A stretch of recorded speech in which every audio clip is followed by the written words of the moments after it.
জীবনের একটা সময় আছে, ওখন মনে হয় আমি আর পারছি না, সব শেষ, হাল ছেড়ে দেওয়াই বোধ হয় সবচেয়ে সহজ পথ।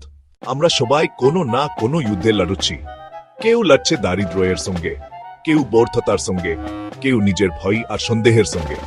কিন্তু সবচেয়ে ভয়ঙ্কর লড়াইটা নিজের মনের ভেতর। এই গল্পটা একজন সাধারণ মানুষের, নামটা গুরুত্বপূর্ণ নয়, গুরুত্বপূর্ণ তার স্বপ্ন। বারবার ব্যর্থ হয়েছে সে। মানুষ বলেছে তোমার দ্বারা কিছু হবে না, সমাজ বলেছে স্বপ্ন দেখা ছেড়ে দাও। একদিন সে ভেঙে পড়েছিল, সত্যিই হাল ছেড়ে দিতে চেয়েছিল, কিন্তু ঠিক তখনই সে বুঝেছিল হার মানে আরা। তাদের গল্প সেখানেই শেষ হয়ে আয়।